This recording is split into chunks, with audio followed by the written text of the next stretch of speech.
Astaghfirullah. Bismillahirrahmanirrahim. Assalamualaikum warahmatullahi wabarakatuh. Alhamdulillah wassalatu wassalamu ala rasulillah wa ala alihi wa sahbihi wa mawalah wa la hawla wa la quwata illa billahi wa ba'du.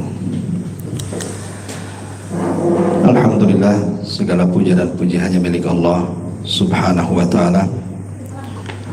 Salawat dan juga salam kita hadiahkan pada Rasul kita Nabi besar Muhammad sallallahu alaihi wa ala alihi wasallam.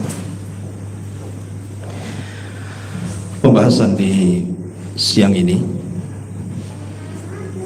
insyaallah kita akan membahas tentang bagaimana caranya kita mencapai ketenangan hati ataupun kebahagiaan dunia. Ma'asyiral muslimin wal muslimat rahimani wa rahimakumullah. Di antara sunnatun nas atau sunnatullahi azza wa jalla 'alan nas, sunnah Allah kepada manusia. Allah subhanahu wa ta'ala tidak menciptakan manusia itu dalam satu kondisi. Orang itu tidak mungkin tertawa terus. Kalau tertawa terus dibilang gila pula nanti. Ataupun menangis terus. Artinya terkadang tertawa, terkadang menangis. Terkadang bahagia, terkadang sedih. Makanya Allah subhanahu wa ta'ala mengatakan, wa tilkal ayyam nudawiluha bainan nas. Namanya hari-hari itu kan diputarkan oleh Allah subhanahu wa ta'ala di tengah-tengah manusia. Makanya dalam peperangan Rasul pun kadang Rasul menang di perang Badar, kalah pula di perang Uhud. Artinya kadang menang, kadang kalah. Dan itu termasuk sunnatullah yang harus setiap manusia hadapi. Sebelum saya terangkan lebih lanjut lagi, tentu ada hal-hal dalam kehidupan ini yang terkadang perkara-perkara tersebut menjadikan kita sedih, kepikiran, bingung, stres untuk menghadapinya, sehingga susah sekali untuk mencapai kebahagiaan. Dan itu ada beberapa perkara. Tentu perkara yang paling tinggi dari semua kebingungan manusia, stresnya manusia, umumnya adalah bicara tentang harta. Umumnya bicara soal dunia, soal harta. Baik orang mukmin ataupun kafir, baik orang miskin ataupun kaya, kalau urusan harta itu pasti membingungkan, menjadikan kita tidak tenang. Kalau orang miskin ya sudah wajar kan itu, dia sedih pengen harta untuk apa yang ia makan dan keluarganya. Tapi anehnya orang kaya juga sama, terkadang juga terpikir untuk menambah harta. Lah, masalah ini sudah dibahas oleh para ulama, karena memang harta sendiri adalah fitnah bagi setiap manusia. Anak kecil pengen harta, orang remaja pengen harta, orang tua pengen harta, laki-laki perempuan pengen harta. Harta ini pokoknya yang menjadikan tujuan hidup manusia, seolah-olah begitu. Kalau ingin kita terlepas dari kesedihan, terlampau banyak mikir harta, maka ada hal-hal yang harus dipahami soal harta ini. Pertama, mintalah rizki ataupun harta ini kepada Allah subhanahu wa ta'ala, karena yang namanya harta atau rizki itu tidak mungkin kemana, tidak mungkin salah alamat, mungkin bahasa kitanya. Malaikat yang membawa rizki kita itu kan tidak mungkin salah alamat. pasti akan diberikan kepada orang yang sudah dicatat rizkinya oleh Allah Subhanahu wa ta'ala. Artinya kalau kita yakin dan percaya bahwa setiap kita ini sudah dicatat takdirnya, ketika Allah Subhanahu wa ta'ala mencatat setiap takdir makhluknya di Lauhil Mahfuz, ditambah-tambah ketika kita berada di alam rahim.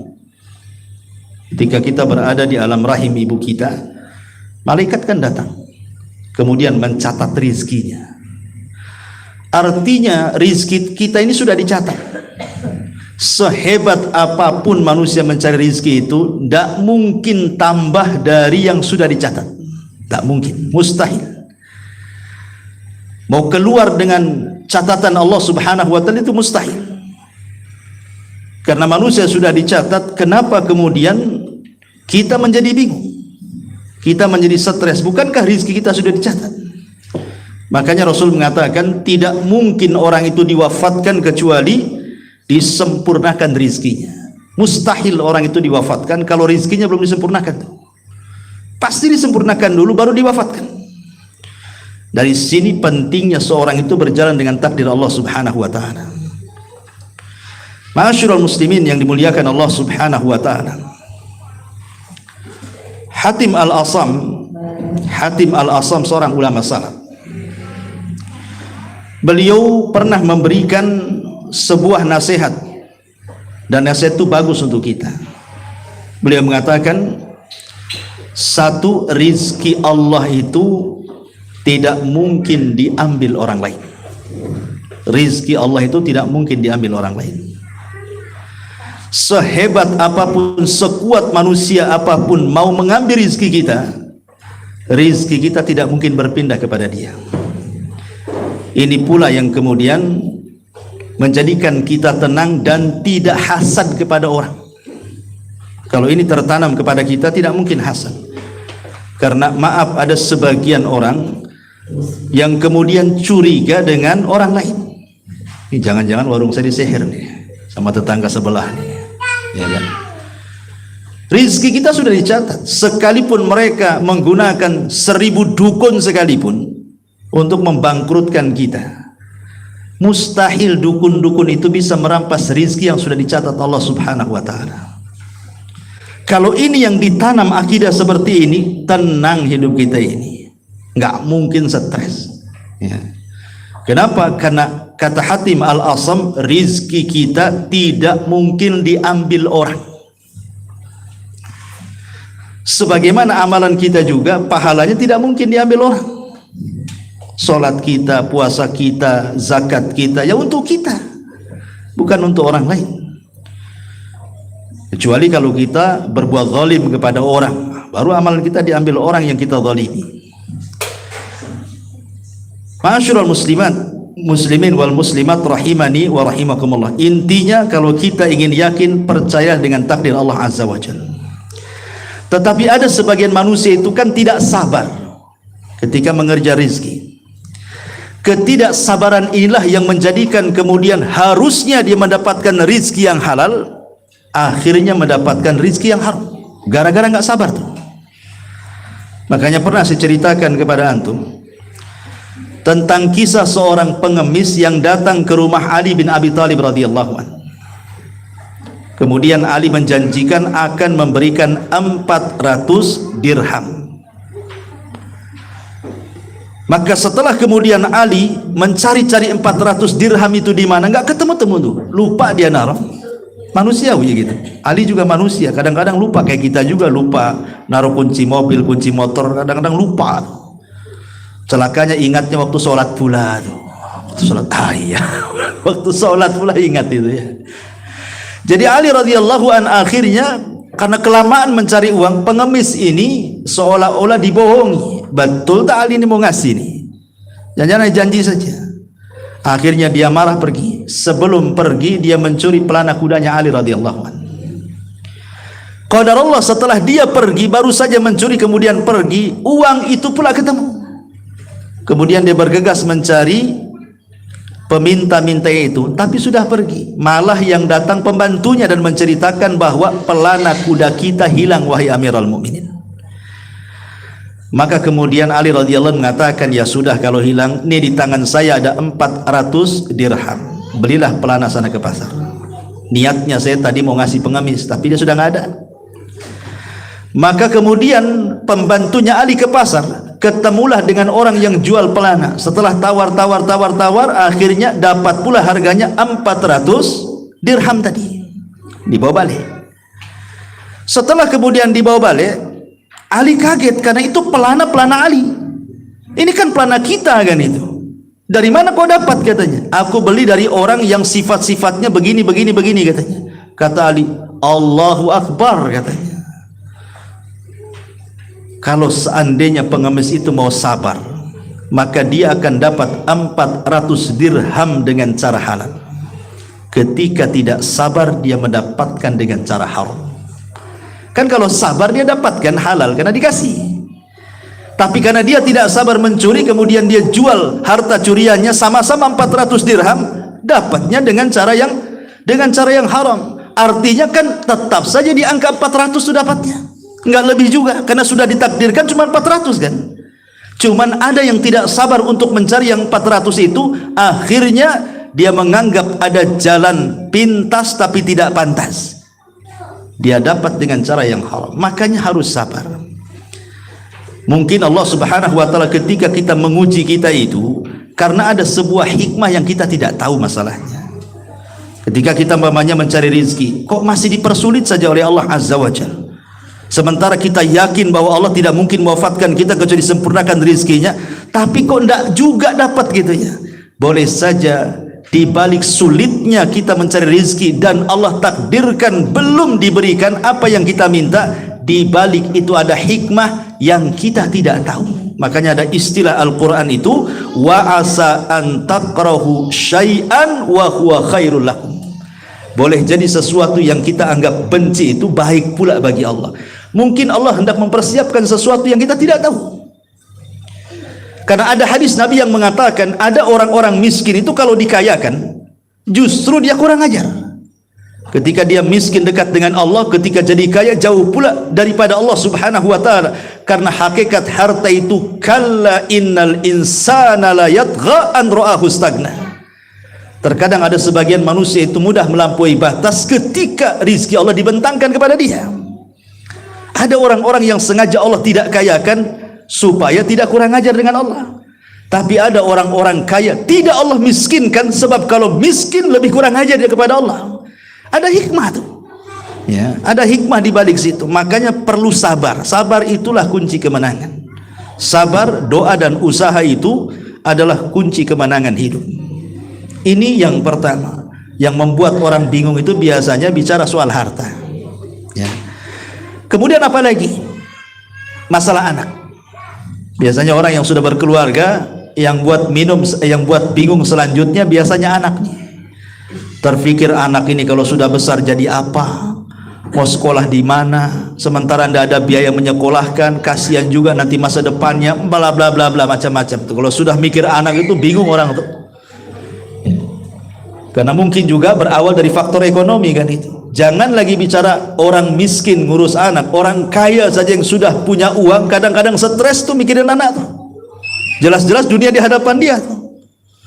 Stres, kenakalannya luar biasa, kena narkoba, kena pergaulan bebasnya, macam-macam. Orang ini kadang-kadang stres gara-gara anak tuh.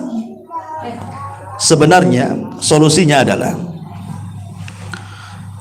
kalau anak kita ingin baik sesuai dengan apa yang orang tua inginkan, itu kuncinya cuma dua saja sebenarnya. Pertama, orang tuanya bertakwa kepada Allah.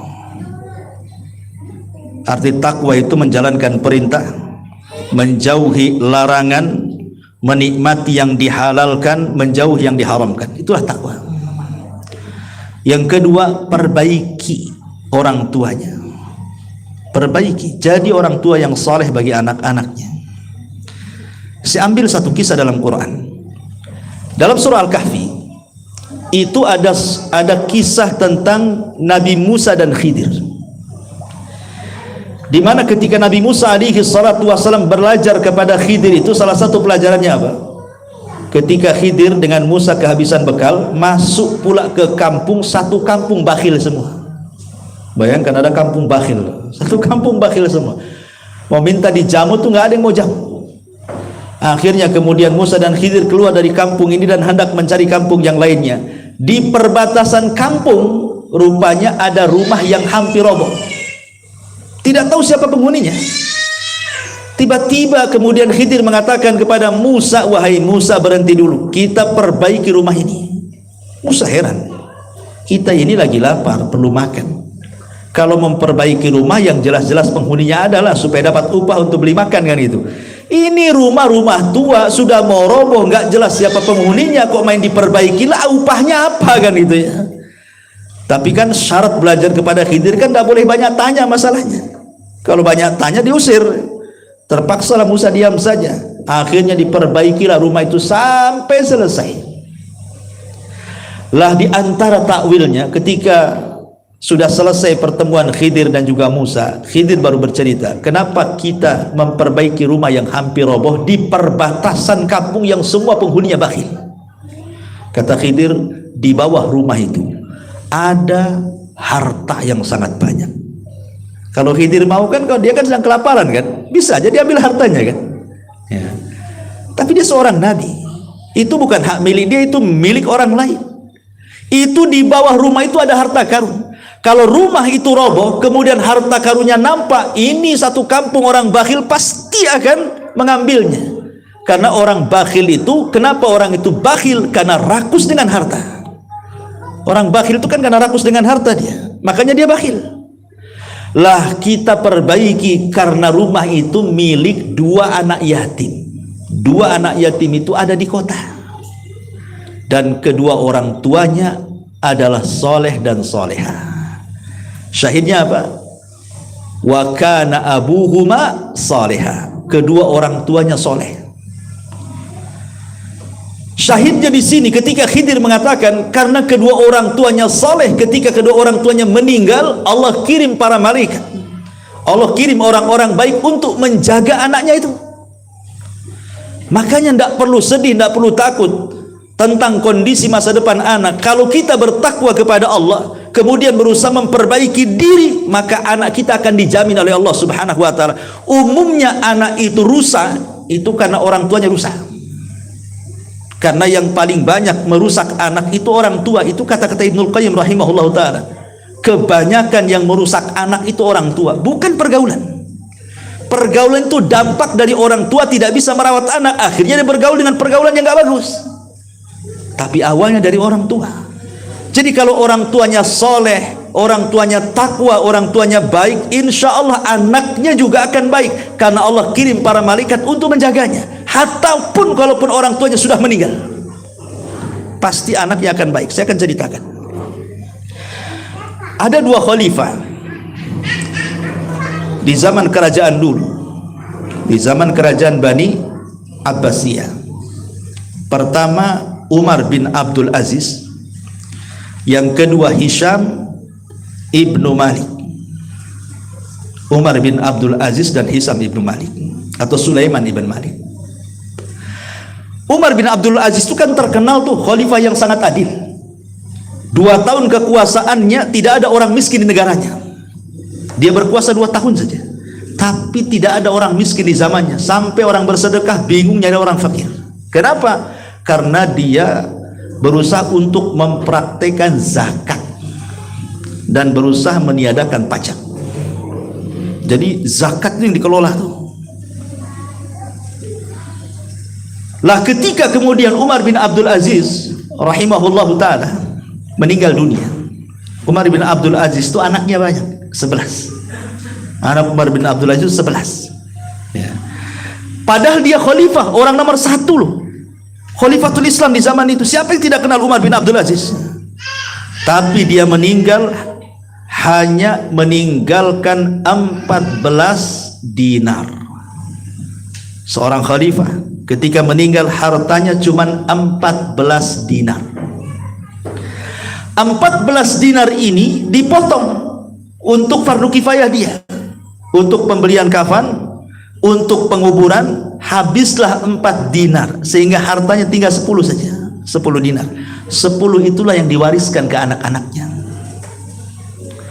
Sementara Sulaiman ibn Malik ini ketika dia meninggal miliunan hartanya, banyak hartanya, dan itu menjadi warisan anak-anaknya.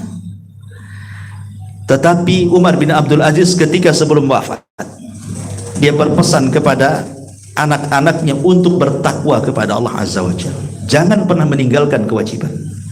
Kemudian setelah itu dia berwasiat bahwa anaknya dititipkan kepada Allah, bukan dititipkan kepada manusia. Kemudian dia meninggal. Sementara Sulaiman ibn Abdul Malik, dia wariskan seluruh kekayaan kepada anak-anaknya tanpa berwasiat apapun, karena merasa senang sudah anak-anaknya terpenuhi dengan kekayaannya.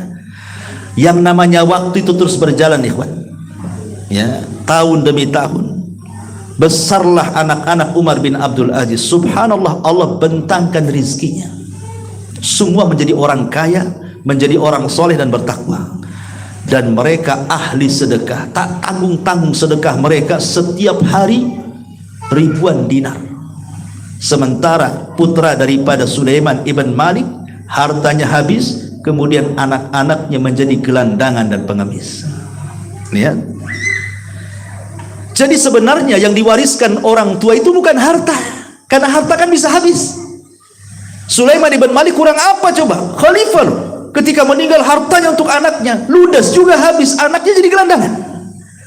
Sementara Umar bin Abdul Aziz sama sekali tidak menitipkan warisan hartanya yang banyak, hanya beberapa dirham saja.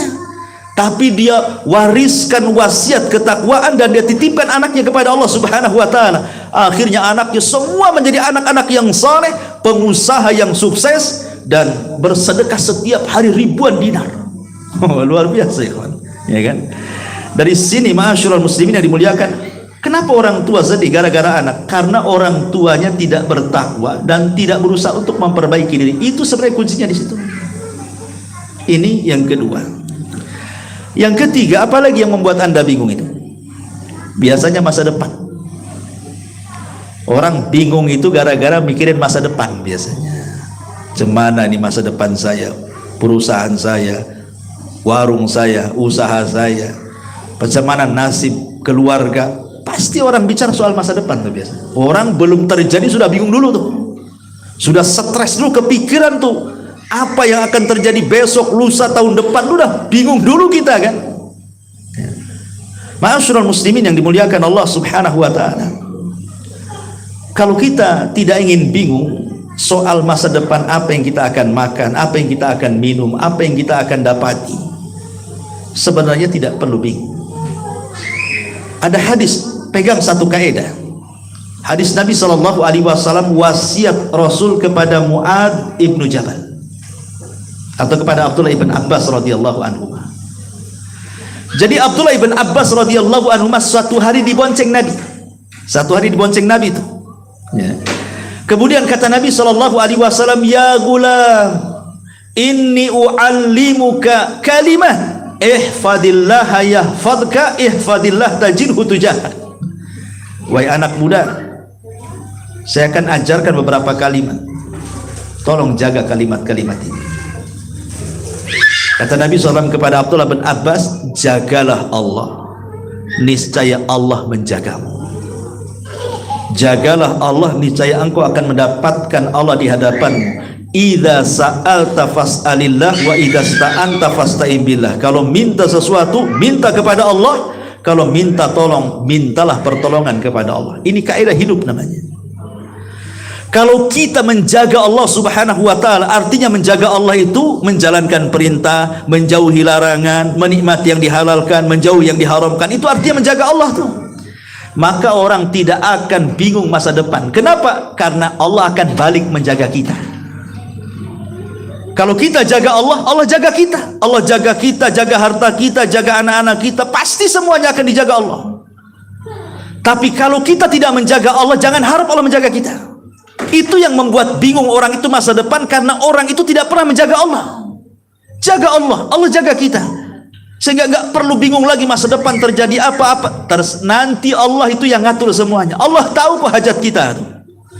Dan kalau minta-minta kepada Allah, jangan minta kepada manusia. Minta kepada manusia itu tidak ada solusinya, ikhwan. Karena kalau kita ada masalah, kemudian minta dilepaskan dari masalah kepada manusia, manusia yang kita minta supaya menyelesaikan masalah kita, dia pun bermasalah dan dia pun tidak bisa keluar dari masalahnya. Macam mana orang yang bermasalah minta solusi kepada yang bermasalah, kan itu ya. Masalah itu datang dari Allah, minta kepada Allah penyelesaiannya. Selesai. Ya, ini kaidah sederhana sebenarnya. Jagalah Allah, niscaya Allah menjaga kita. Yang kedua, tadi sudah ulang, berjalan dengan takdir. Masa depan itu kita tidak tahu takdir kita apa. Besok kita akan mati, besok kita akan sukses, besok kita akan gulung tikar atau kebentang tikar, besok kita akan begini-begini. Tidak ada yang tahu kecuali Allah, ikhwan. Tidak ada yang tahu. Kalau orang itu yakin dengan takdir bahwa Allah sudah mentakdirkan kita 500 tahun sebelum Allah menciptakan langit dan bumi, tenang orang itu. Ngapain kemudian berpikir masa depan? Oh, semua sudah ditakdirkan Allah Azza wa Jalla. Berjalanlah dengan takdir, selesai itu. Hilang stresnya. Tapi orang yang bingung itu biasanya nggak yakin dengan takdir tuh biasanya. Makanya dia bingung. Ya. Ini juga yang membuat orang bingung adalah memikirkan masa depan. Kemudian juga apa lagi yang buat orang bingung tuh? Yang membuat orang bingung itu biasanya orang mikir kematian. Ini biasanya orang-orang yang bingung mikir mati ini biasanya usia-usia yang sudah di atas kepala 4, kepala 5 itu biasanya. Ya kan, orang kalau semakin tua itu emosionalnya semakin tinggi.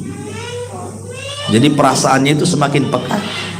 Begitu. Orang kalau apalagi sudah usia 60 tahun itu pasti takut dengan mati itu. Dan macam-macam ditakutkan itu. Takut kalau dia sudah tua sekali, nggak dirawat anak-anaknya, dijauhi teman-temannya, terbaring siapa yang merawat. Wah, macam-macam otaknya itu. Orang kalau sudah tua itu pasti ke situ pikirannya, terutama masalah kematian tuh. Pasti orang itu takut mati. Sebenarnya bukan orang tua saja, semua orang takut mati. Saya juga takut mati, itu juga takut mati. Tidak ada orang nggak takut mati. Selama orang hidup pasti takut mati. Kata Aisyah radhiyallahu anha, dia mengatakan, ya Rasulullah, kulluna nakhaful maut. Kami semua takut mati. Itu Aisyah radhiyallahu anha mengatakan seperti itu. Semua itu takut mati. Tapi bagaimana solusinya supaya kita tidak sedih memikirkan kematian, tidak bingung memikirkan kematian? Ikhwatu fiddin yang dimuliakan Allah Azza wa Jalla. Kematian itu sebuah kepastian. Ingat, orang yang lebih mulia dari kita, para nabi, semua mati. Termasuk Nabi kita Muhammad SAW di usia 63 tahun dia mati. Para sahabat, para tabi'in, para ulama, semua sudah meninggal mendahului kita. Artinya kematian sebuah kepastian, tidak mungkin tidak orang itu pasti mati. Cuman kita kira hanya antrian mati saja. Entah kapan waktunya kita tahu, tidak tahu karena Allah mengatakan wa ma tadri nafsun bi ayyi ardin tamut. Jiwa itu tidak tahu di mana dia meninggal. Tetapi bukan masalah di mananya kita meninggal. Yang masalah itu bagaimana kita meninggal sebenarnya. Apakah su'ul khotimah atau husnul khotimah, itu saja. Jadi kalau ingin tenang, ingat kematian itu sebuah kepastian. Gak usah dipikirkan. Semua pasti mati. Nabi aja mati, bagaimana kita pula ingin hidup? Ya. Orang yang mulia lebih duluan mati, kok kita pula ingin hidup, dari mana ceritanya? Ya. Jadi sebuah kematian itu adalah kepastian yang pasti akan dirasakan setiap manusia. Maka nggak perlu dipikirkan, semua kita akan mati.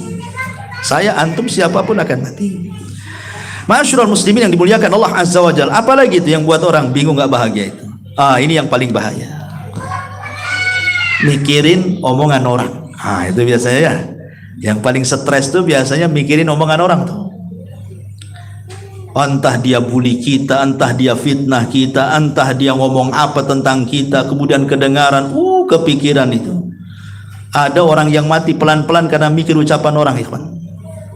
Karena ucapan orang itu lebih bahaya dibandingkan pukulannya. Makanya ada istilah, lebih baik sakit gigi daripada sakit hati gitu. Kan itu ya. Ma'asyiral muslimin yang dimuliakan Allah Azza wa Jalla, begini yang harus Anda ketahui. Manusia itu sejak Allah ciptakan, yang pertama kali siapa? Adam dan Hawa. Adam dan Hawa itu memang sudah bicara. Jadi manusia itu diciptakan itu memang untuk bicara. Itu harus dipahami. Semua manusia diciptakan Allah itu bicara. Ya, yang bisu itu 1-2 saja, tapi umumnya manusia itu kan bicara. Sejak zaman Allah menciptakan Adam itu sudah bicara. Namanya Adam Hawa itu. Semua manusia memang diciptakan bisa bicara. Tapi yang harus Anda pahami bahwa manusia diciptakan untuk bicara bukan berarti dia diciptakan untuk membicarakan kita. Tidak. Kalaupun dia membicarakan kita itu ya mungkin sekali-kali. Tidak mungkin dia bicara kita terus saja. Nanti lama-lama sariawan dia. Masa dia ngomongin kita dari mulai lahir sampai dia wafat? Mana ada ceritanya? Itu sekali-kali saja karena lagi benci dengan kita. Sebab pandangan orang benci itu yang baik jadi buruk, tapi pandangan orang cinta terbalik. Orang sesuatu yang buruk pasti baik. Ya kan? Kalau orang sudah senang sama kita, nggak dipandang keburukan kita itu, yang dipandang kebaikannya. Tapi kalau sudah benci kita, jangan harap dia bicara kebaikan kita, yang ada keburukannya saja. Itulah fitrah manusia. Ini yang pertama. Manusia itu diciptakan memang harus bicara, tetapi tidak diciptakan untuk bicara kepada kita selamanya. Pasti ada waktu berhentinya. Tunggu berhentinya sajalah. Biarkan dia ngomong dulu, nanti lama-lama capek sendiri. Ya, ini yang pertama. Yang kedua, karena manusia akan bicara seterusnya dan tidak mungkin berhenti manusia itu. Tapi satu sisi tidak mungkin pula dia membicarakan kita terus. Yang kedua, ingat bahwa bicaranya manusia kepada kita tidak mungkin merubah takdir Allah. Ingat itu. Manusia mau ngomong apa tentang kita, tidak mungkin takdir Allah berubah. Mustahil. Manusia ngomong apa saja nggak akan merubah takdir. Makanya dari sini kata para ulama, karena ucapan manusia tidak mungkin menolak takdir, jadikan omongan manusia itu sama saja, baik dia ketika memuji kita ataupun mencela kita, jadikan sama pujian dan celaan. Kalau orang bisa ini menyeimbangkan, tidak melebihkan antara pujian dan celaan, tenang hidupnya. Mau dia muji kita, alhamdulillah. Mau dia mencela kita, innalillah. Selesai, nggak usah berubah hati kita ini. Karena ucapan manusia tidak mungkin membakar kulit kita gitu seperti api membakar kita, tidak. Cuman yang dibakar itu hati kita saja. Nah, sengaja dibakar-bakar. Janganlah kemudian sudah orang itu hendak menghembuskan api ke hati, kemudian kita pula membakarkan hati dia. Bakar-bakaran nanti ujung-ujungnya itu. Nah, ini nggak akan bahagia, kepikiran selamanya. Maka ingat bahwa Nabi SAW adalah panutan yang paling hebat dalam persoalan ini. Mengaca kepada kehidupan Nabi. Ingat, mengenal sejarah Nabi itu bukan mendengar sejarah kelahirannya di Mekah tanggal 12 hari Senin tahun gajah, kemudian istrinya siapa, pamannya siapa, dia di Mekah hijrah ke Madinah, dan bukan hanya sebatas itu bicara sejarah itu. Tapi sejarah itu dibicarakan dan diceritakan kepada kita untuk diambil ibrah dan pelajaran. Sebagaimana kalau seandainya ada suami istri bercerai, Nabi juga bercerai. Sebagaimana ada orang bercerai rujuk, Nabi juga rujuk. Ya. Sebagaimana ada orang yang kehilangan anaknya karena meninggal, Nabi lo anak-anaknya meninggal semua. Yang laki-laki itu. Qasim meninggal waktu bayi, Ibrahim meninggal waktu bayi. Kemudian Ibrahim yang terakhir meninggal juga di usia 10 tahun 8 bulan, meninggal juga di waktu bayi. Apalagi termasuk juga kalau kita lo diejek manusia, Nabi juga diejek manusia, gitu maksudnya. Nabi lebih parah lagi diejeknya kan, dikatakan gila, dikatakan tukang sihir. Kita saja dianggap umpamanya Anda nih seorang pengobat, ya entah jadi sinsai gitu ya. Banyak Pak Selamat itu kan tukang akupuntur tuh, dituduh dukun, terima nggak? Jangan pergi tuh dukun itu katanya. Marahlah kan gitu. Ini praktek akupuntur kok dibilang dukun pula. Apa nggak emosi kita kan? Nabi dibilang dukun. Nabi dibilang pemecah belah. Nabi dibilang gila. Coba bayangkan, Ada nggak pernah antum dibilang-bilang orang gila tuh? Nabi lo celaannya lebih luar biasa. Bahkan orang munafik pernah ngomong di hadapan Rasul, "Sammin kalbah ya'kuluka," katanya. Gemukan anjing itu lama-lama dia akan memakan tuannya, katanya. Bayangkan Nabi dianjing-anjingkan sama orang munafik. Ya. Jadi Abdullah bin Ubay bin Salul ngomong sama orang-orang Muhajirin itu. Ketika itu kan terjadi masalah Muhajirin dengan Ansor. Maka munafik berdiri tengah-tengahnya Abdullah dan mengatakan kepada Rasul, "Samin kalba ya'kuluka," katanya. "Samin kalbaka ya'kuluka." Gemukkan anjingnya. Anjing pula memakan kalian, katanya. Coba Nabi dibilang anjing sama orang munafik. Segitulah celaannya gitu ya. Orang-orang munafik kepada Nabi SAW. Pertanyaannya, apakah Rasul membalas? Tidak, Rasul tidak membalas. Kenapa? Karena tujuan Nabi SAW bukan membalas setiap orang yang mencela kepada dia. Kalau kita sehari-hari membalas orang yang mencela kepada kita, habis energi kita di situ, gitu maksudnya. Tujuan kita diciptakan untuk itu, bukan untuk itu loh. Tujuan kita diciptakan untuk ibadah. Biarkan orang bicara. Bahasa yang sering kita gunakan itu, biarlah anjing menggonggong, kafilah tetap berlari. Berlari ke berlalu, berlari saja biar cepat lah. Masyarul muslimin yang dimuliakan Allah Azza wa Jalla. Jadi jangan pedulikan. Nabi nggak mau pedulikan. Kalau Nabi loh seandainya melayani setiap orang yang mencelanya, kapan dia berdakwah dia? Asli itu aja yang dilayani kan? Nggak tenang hidupnya. Jangan pedulikan. Biarkan mereka bicara. Nggak akan bahagia nanti kalau kita pedulikan orang itu. Biarkan dia bicara. Sampai kapan dia menuduh kita, memfitnah kita, membuli kita itu? Nanti ada waktunya Allah Subhanahu wa Ta'ala akan gunakan karmanya kepada kita. Karena siapapun yang berusaha untuk menyingkap aib orang, Allah singkap aibnya walaupun dalam rumahnya. Kan begitu hadisnya. Siapa yang mencari-cari aib orang, pasti Allah akan kirim orang yang akan membongkar aib dia. Walaupun dia sembunyi di rumahnya, dibongkar juga oleh Allah. Karena setiap manusia itu punya aib, ikhwan. Kenapa orang mencela orang? Karena dia tidak memiliki yang orang miliki. Itu masalahnya. Di antara sebab hasad itu apa? Kan sebab mencela orang itu karena hasad. Kenapa hasad muncul? Karena biasanya hasad itu muncul karena dia tidak punya yang orang lain punya. Makanya dia hasad mencela orang itu. Kalau dia kemudian hasad gara-gara pamannya kita ini pinter, kemudian dijelek-jeleki gitu, sesungguhnya dia tidak punya kepintaran, makanya dia hasad. Kalau dia mencela agama kita, sesungguhnya dia tidak punya agama. Kalau dia mencela kehormatan kita, sesungguhnya dia yang tidak punya kehormatan. Begitulah sebenarnya sebab orang hasad itu, karena dia tidak punya apa yang orang punya. Jadilah hasad mencela orang akhirnya. Tenang hidup ini kalau begini, ya. Ingat Nabi. Karena umumnya di masyarakat, kira-kira apa coba yang dicela manusia kepada kita itu? Kehormatan. Ini yang banyak kan, orang itu biasanya mencela kita karena kehormatan. Aisyah radhiyallahu anha lebih hebat lagi dicela kehormatannya. Dituduh berzinah dengan Safwan ibn Mu'attil. Aisyah radhiyallahu anha dicela kehormatannya.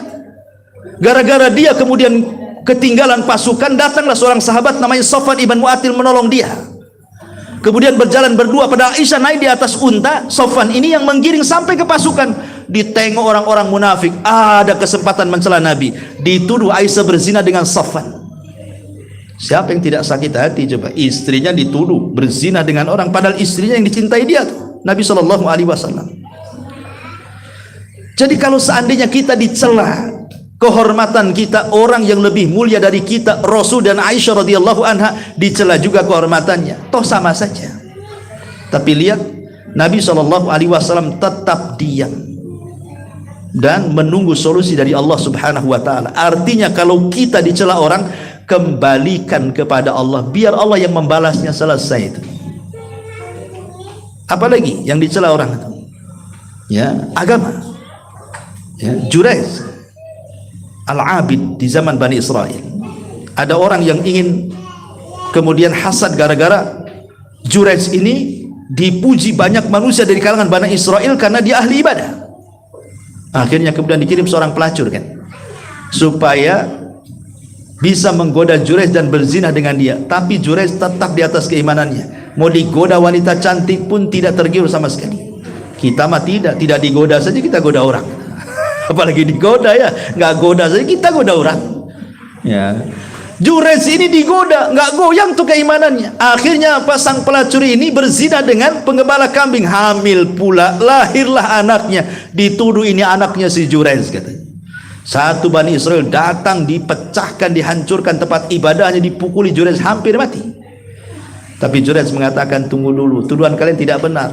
Berikanlah waktu untuk sholat 2 rakaat, jangan kau bunuh aku dulu katanya. Akhirnya sholat 2 rakaatlah dia, kata Jurayj, mana bayinya? Datangkan kemari katanya. Dicubit bayinya. Man abuk, siapa bapakmu?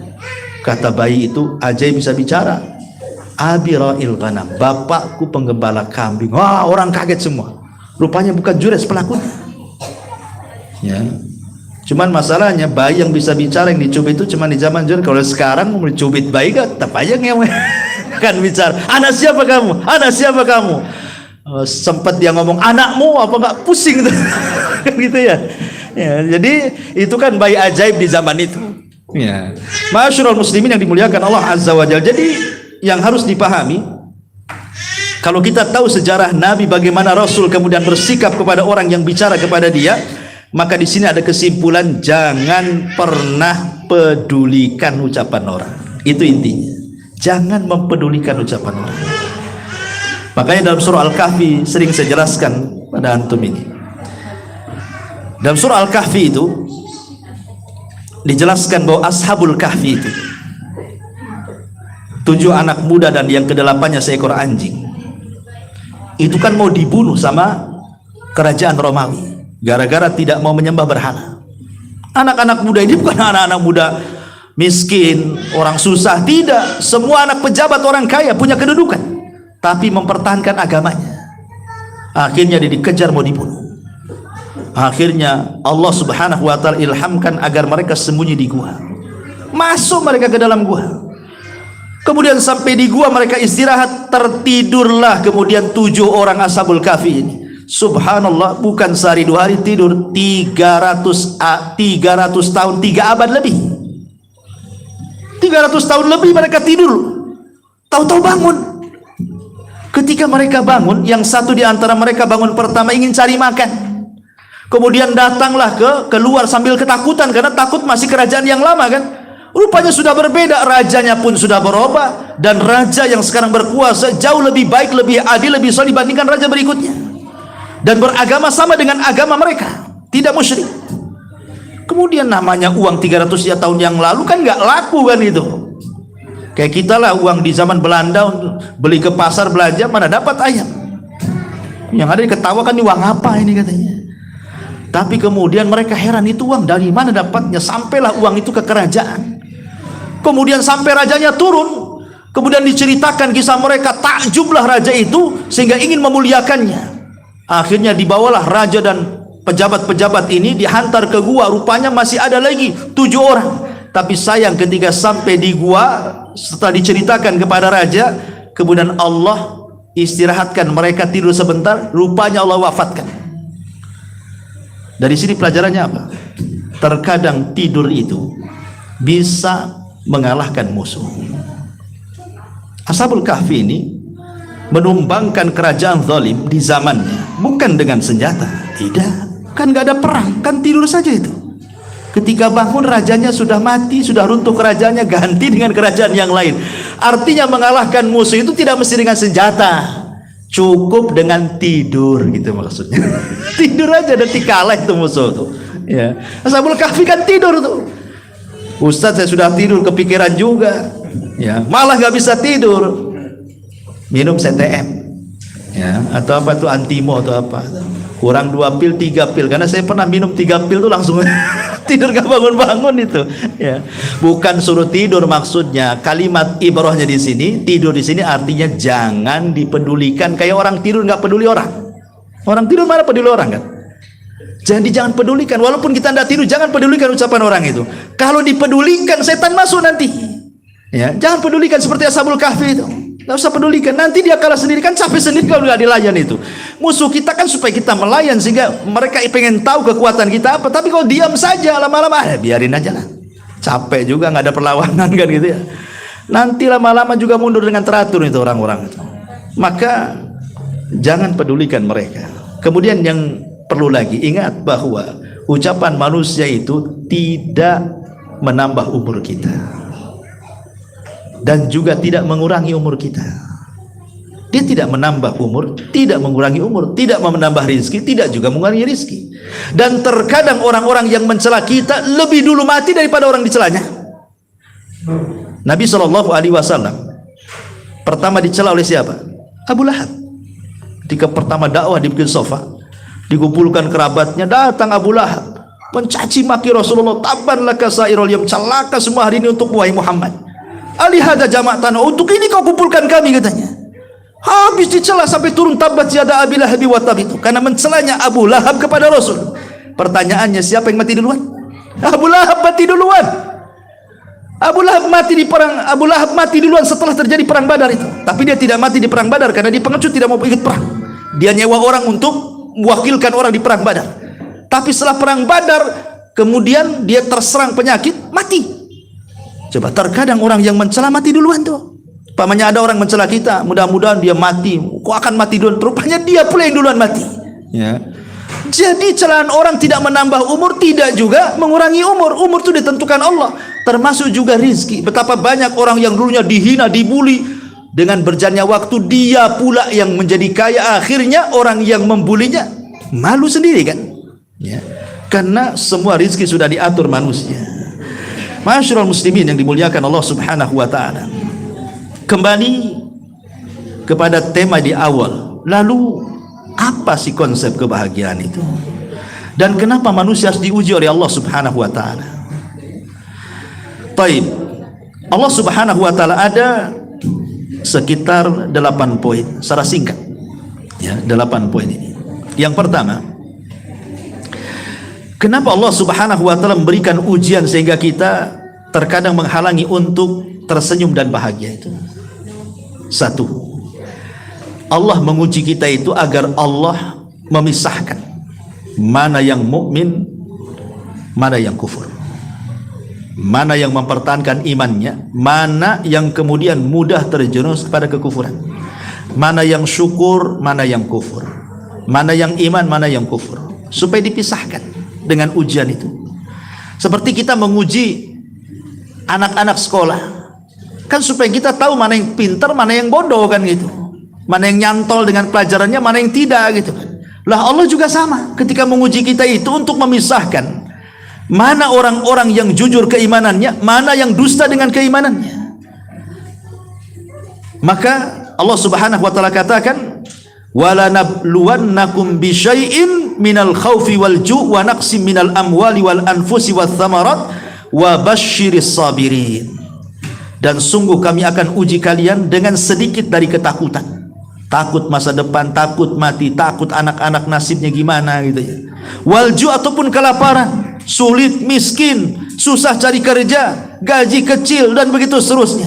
Wa naqsin minal amwal, kekurangan harta, tiba-tiba hartanya ludes, hartanya kena bakar, kena banjir, kena tsunami, miskinlah dia. Wal anfus, atau jiwanya terancam, mungkin sakit parah. Kata dokter ini umurnya sebentar, atau mendengar orang yang punya penyakit ini biasanya nggak lama umurnya, kepikiranlah dia akhirnya kan. Tapi wassamarat, ataupun buah-buahan,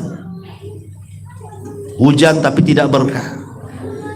Punya pohon mangga di depan, sudah 15 tahun ditanam, tak kunjung-kunjunglah berbuah tuh. Ada apa di sini? Ya. Tapi Allah katakan wabasyiris sabirin, berbahagialah bagi orang-orang yang sabar dengan ujian-ujian itu. Berarti Allah ingin tahu siapa yang sabar, siapa yang tidak tuh. Ya. Kalau dia sabar, wabasyiris sabirin, habarkan kepada orang-orang yang sabar itu kabar gembira.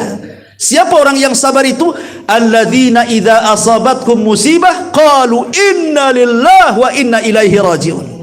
Orang-orang yang apabila ditimpa musibah, dia mengatakan semua datang dari Allah, semua adalah milik Allah dan akan kembali kepada Allah Subhanahu wa taala. Selesai. Allah pengen tahu kesabaran kita sampai di mana, makanya diberikan ujian. Ini yang pertama. Ya. Kemudian yang kedua, ingat bahwa ada perkara-perkara yang tidak bisa diraih kecuali dengan sabar. Sampai Imam Ibnul Qayyim mengatakan ada sorga itu tidak bisa diraih dengan sholat, dengan puasa, dengan zakat, dengan baca Quran. Ada sorga itu yang tidak bisa diraih dengan ibadah, dan hanya bisa diraih dengan kesabaran. Makanya Allah mengatakan di dalam Al-Quran, innama yuwaffas sabiruna ajrahum bighairi hisab. Sesungguhnya kami akan cukupkan pahala bagi orang-orang yang sabar itu tanpa batas. Bayangkan, sholat itu pahalanya ada batasnya. Puasa, zakat, sedekah, baca Quran, itu semua terbatasi pahalanya. Kecuali sabar, pahalanya tidak akan ada batasnya. Jadi kalau sabar, dia akan mendapatkan surga yang tidak bisa diraih dengan cara ibadah. Ya. Kemudian yang ketiga, harta dan anak-anak ataupun dunia secara umum adalah fitnah yang Allah Subhanahu wa ta'ala sengaja memfitnah hamba-hambanya, liya'lama man yashkuruhu 'alaiha wa man yashtagilu biha, untuk mengetahui siapa yang bersyukur dan siapa yang justru tidak bersyukur. Tadi sudah jelaskan di awal. Kemudian yang nomor 4, wa yabtalillahu bil masaib taratan wa bin ni'ami taratan. Tapi ingat bahwa yang namanya manusia itu kan tidak selamanya diuji oleh ujian kan, ada juga dilalukan kepadanya kebahagiaan. Makanya sering saya istilahkan, manusia kan tidak mungkin tertawa terus, tidak mungkin menangis terus, tidak mungkin bahagia terus, tidak mungkin sedih terus. Pasti ada keseimbangan. Sebagaimana definisi bahagia itu kan agak sulit didefinisikan. Bahagia itu apa sih? Itu sulit didefinisikan bahagia itu. Ya, lain kalau perkara-perkara yang lain mungkin bisa didefinisikan. Tapi bahagia ini definisi apa? Bingung orang itu. Definisi bahagia apa coba? Ada sebenarnya ulama mengatakan bahwa definisi bahagia itu artinya tawazun bainar ruhi wal jasad, katanya. Menyeimbangkan ruh dan jasad. Ya, karena bahagia itu bukan hanya semata-mata perkara agama, perkara dunia juga bisa menyumbang kebahagiaan. Bahagia itu tidak, makanya Islam itu definisinya bukan bahagia, bukan orang yang masuk Islam kemudian bahagia, tidak. Justru dalam Islam itu orang masuk Islam akan diuji itu. Makanya Allah mengatakan ahasiban nas an yutraku an yaqulu amanna wa hum la yuftanun. Apakah manusia mengira setelah mengucapkan saya beriman mereka tidak diuji? Bahkan mereka akan diuji. Lalu apa maksudnya tawazun bainar ruhi wal jasad itu, keseimbangan ruh dengan jasad itu? Maksudnya adalah jasad perlu bahagia, ruh juga perlu bahagia. Karena kebahagiaan itu kan macam-macam. Bagi orang miskin, bahagia itu kalau punya harta, bahagia bagi dia. Kan itu ya. Bagi orang yang sudah kaya raya, bahagia itu pengen tenang. Ya, pengen tenang hatinya kan. Apalagi yang mau dicari? Paling dicari ketenangan sama dia. Itulah bahagia bagi dia. Orang yang berumah tangga, kalau ingin bahagia apa? Pengen anak kan itu. Orang yang belum kawin, pengen kawin kan itu. Orang bahagia itu kan relatif. Apa yang dihajatkan manusia gitu. Siapa dia dan apa yang dicarinya. Itulah definisi bahagia. Artinya jasad ini juga pengen bahagia. Orang lapar pengen makan, udah makan dia bahagia. Orang haus pengen minum, itulah yang dia cari bahagia. Tetapi ruh juga penting. Jasad ini bisa menyumbang kebahagiaan, tapi bukan segala-galanya. Yang menjadikan kebahagiaan mutlak itu adalah ruh. Ruh itu yang menjadikan kebahagiaan mutlak. Kalau hati kita ini, ruh kita ini sempit, maka jasad pun akan terasa sempit. Tapi kalau ruh ini lapang, jasad pun akan terasa lapang. Semuanya akan lapang. Makanya saya istilahkan, kalau Anda punya rumah yang lapang tapi jiwa sempit, nggak akan pernah lapang rumah itu. Nggak akan kerasan di rumah. Sebagaimana kalau kita punya rumah sempit gitu ya, pakai seng pendek kalau hujan berisi gitu, tapi hatinya lapang. Oh, rumah ini kayak lapang, nggak pernah dia mau keluar dari rumahnya tuh.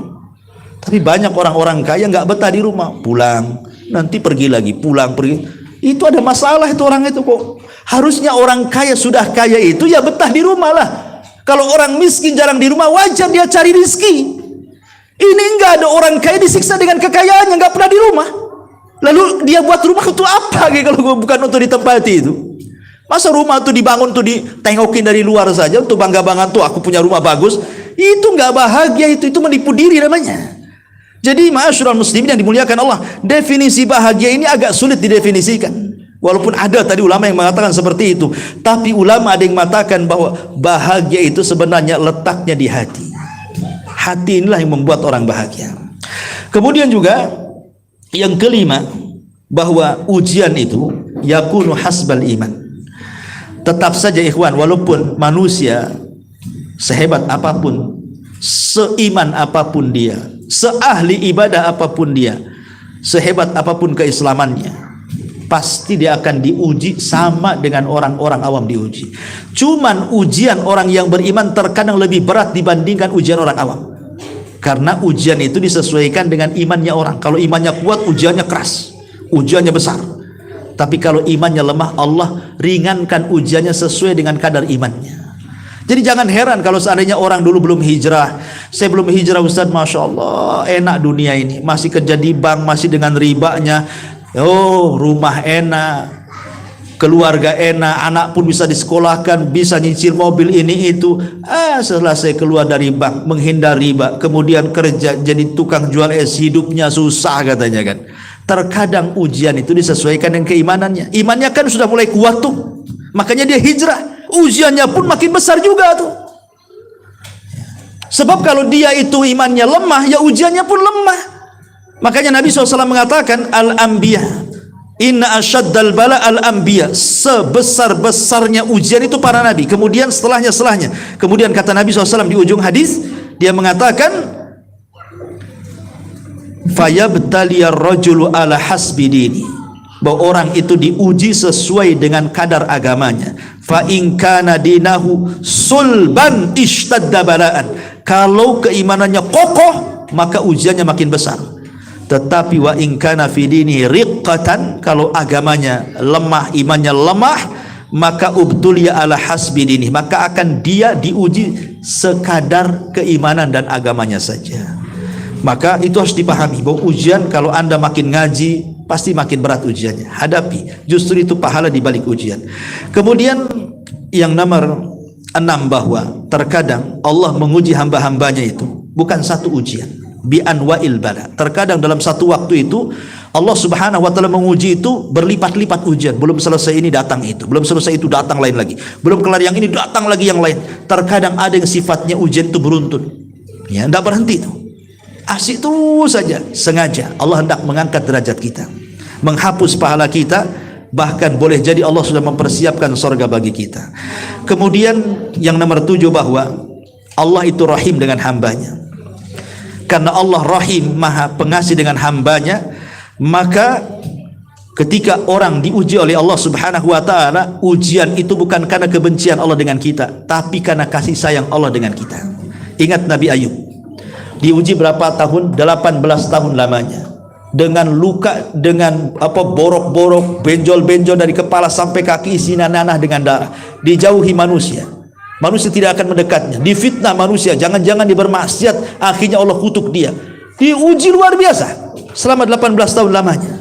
Tapi Nabi Ayub hanya mengatakan, qala rabbi inni massaniya dhur wa anta arhamur rahimin. Ya Rabb, aku tahu ujian ini kau yang kasih kepadaku, dan aku yakin tidaklah kau berikan ujian kepadaku kecuali karena kasih sayangmu kepadaku. Jadi ujian yang Allah berikan itu karena sayangnya Allah dengan kita sebenarnya, bukan karena bencinya kepada kita. Sama dengan orang tua dengan anak kan, jangan dikasih jajan dulu tuh, nanti kalau dijajan begini-begini, itu karena sayang orang tua pada anak tuh. Jangan dikasih handphone dulu, nanti dia rusak, itu karena sayang orang tua pada anak. Walillahi mathalul a'la. Allah juga sama seperti itu kepada hamba-hambanya, bahkan lebih, karena kasih sayang Allah jauh lebih besar dibandingkan kasih sayang hambanya kepada manusia. Dan yang terakhir, wa taratan yabtalillahu ibadahu bil masaib li raf'i darajatin wa takfiri sayyiatin, kama qala sallallahu alaihi wasallam, ma yusibul muslimin nasabin wala wasabin wala hamin wala huznin wala adan wala ghammin hatta syauq yushakuha illa kafarallahu biha min khotoya.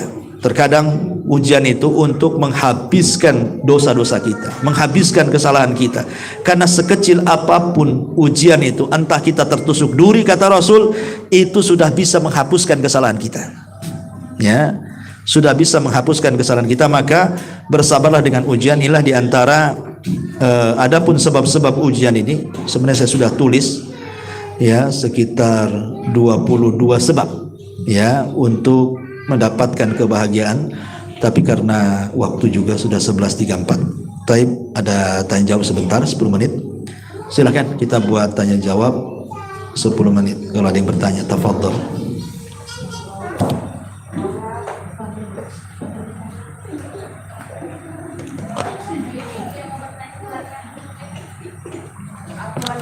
Iya. Pakai mic nih. Nah, coba kasih. Kalau kita diuji, kita harus bersyukur atau beristirja? Kalau diuji kita harus Bersyukur atau beristirja? Beristirja. Apa itu? Istinja. Istidrot. Istinja itu cebok dengan batu. Istinjmar. Oh, istirja, ya kan? Iya. Ya, alhamdulillah. Kalau orang mendapatkan ujian yang pertama kali ya istirja dulu. Kalau kita mendapatkan ujian, di awal kita dapat ujian, istirja, mengucapkan innalillah wa inna ilaihi rajiun. Itu sebagai bentuk redha. Orang harus kena ujian itu kan ada dua sifat yang harus ada. Pertama sabar, yang kedua ridha. Sabar ini berkaitan dengan ikhlas dalam hati. Adapun ridha berkaitan dengan lisan. Supaya kita tidak tasakhut, tidak menganggap ujian itu sebagai azab dari Allah, maka katakan innalillah wa inna ilaihi rajiun. Karena orang yang dapat ujian kematian suaminya, dia ngeraung-raung, siapa nanti ngasih makan anak saya, bukannya innalillahi wa inna ilaihi rajiun kan itu ya, malah pusing dia. Nah, jadi innalillah wa inna ilaihi wa inna ilaihi rajiun ini bentuk ucapan redha untuk menghindari kalimat-kalimat tasakhut, kalimat-kalimat yang menolak takdir Allah. Karena ada orang yang mendapatkan ujian itu seolah-olah dia menganggap Allah sedang menyiksa dia. Seolah-olah ujian itu ditanggapi sebagai azab bagi dia. Bukan, ujian itu bukan azab. Azab sendiri, ujian sendiri. Ya. Jadi Allah Subhanahu wa taala sengaja mengangkat derajat kita, menghapuskan kesalahan kita, dan terkadang menyiapkan surga yang tidak bisa diraih kecuali dengan kesabaran. Dan juga ada tujuan Allah menguji manusia itu. Makanya sering saya katakan, kalau seandainya kita sudah berdoa tiap malam, ya, bertahun-tahun berdoa supaya diangkat dari kemiskinan, supaya diangkat penyakitnya, supaya diangkat musibahnya, kok enggak diangkat-angkat, bukan berarti Allah tidak mendengar doa kita, bukan berarti Allah tidak mengabulkan doa kita, bukan. Terkadang dibalik Allah lambat mengabulkan doa kita karena ada hikmah kebaikan bagi kita yang kita tidak tahu. Jangan suudzon kepada Allah. Boleh jadi Allah itu hendak merencanakan sesuatu yang kita tidak tahu. Yakin itu. Ya, makanya kau kena ujian, cepat katakan innalillah, semua datang dari Allah dan akan kembali kepada Allah. Kalau Allah menguji kita dengan penyakit, badan kita penuh dengan komplikasi penyakit, badan kita loh bukan milik kita. Badan kita milik Allah. Suka-suka Allah. Allah kan mau kasih gula, mau asam urat, mau kolesterol, mau apa itu badan milik Allah. Dan penyakit juga Allah yang kasih. Makanya tidak perlu tasakhut orang itu. Karena biasanya setan itu lebih cinta kepada orang yang sakit dibandingkan orang yang sehat. Setan itu lebih dekat kepada orang sakit dibandingkan kepada orang sehat. Karena setan takut kalau dia mati husnul khotimah, makanya lebih dekat kepada orang sakit. Dibuatnya was-was macam-macam, sehingga kalau bisa dia mati itu sul khotimah tuh. Ya. Adapun bersyukur ketika kena musibah itu bukan bersyukur karena musibahnya. Gila kalau bersyukur karena musibahnya. Bu, suaminya meninggal, alhamdulillah. Ini gila lah tuh. Ya. Anaknya meninggal, Bu, alhamdulillah. Warungnya kebakaran, alhamdulillah Ustaz katanya. Bukan begitu. Mengucapkan alhamdulillah dalam musibah itu bukan kepada musibahnya, tapi kepada nikmat yang tersisa pada dia. Anakmu meninggal, alhamdulillah. Anak saya kan 12. Kalau satu mati kan masih ada kesebelasan. Itu maksudnya. Warungmu kebakar, apa-apa itu kan satu, warung saya 10, masih ada yang lain. Itu maksudnya alhamdulillahnya itu bukan kepada musibahnya, tapi mengingat nikmat yang masih ada. Itu loh, kakimu sudah diamputasi satu, alhamdulillah. Yang satunya kan belum, gitu maksudnya ya. Jadi Jadi kalau dia, dan itu puncak daripada orang yang sabar. Itu kalau bisa itu sudah paling puncaknya. Kalau orang bisa menggabungkan 3 kalimat, sabar, redha, syukur, wah itu sudah paling hebat. Dan karena itu puncak menghadapi musibah. Tapi jarang yang seperti ini. Jarang sekali. Imam Ahmad ketika sakit, dia mengucapkan kalimat aduh. Kita kan kalau sakit aduh gitu kan ya. Imam Ahmad ketika sakit mengucapkan anin, kalimat aduh. Kata muridnya diingatkan, ya Imam, innal anina kalamun wal kalamu yuktab gitu. Imam, ucapan aduh itu, kalimat aduh itu adalah ucapan, dan ucapan itu pasti dicatat malaikat raqib dan atid. Langsung diam Imam Ahmad, diam. Dia tidak mau meraung ketika sakit, karena dia tahu raungan itu bagian dari ucapan, dan ucapan itu akan dicatat dan dipertanggungjawabkan gitu. Langsung diam. Oh, kalau kita menjerit-jerit padahal durinya kecil saja, tapi jerit-jeritnya itu seolah-olah disembelih. Subhanallah ya kan, karena kurang sabar itu ya. Nah begitulah para ulama salaf ya. Wallahu a'lam. Ya, saya kira cukup sampai di sini ya Bu ya. Kita lanjutkan di lain kesempatan. Subhanallah bihamdika, asyhadu an la ilaha illa anta, astaghfiruka wa atubu ilaik. Allahu ta'ala. Assalamualaikum warahmatullahi wabarakatuh.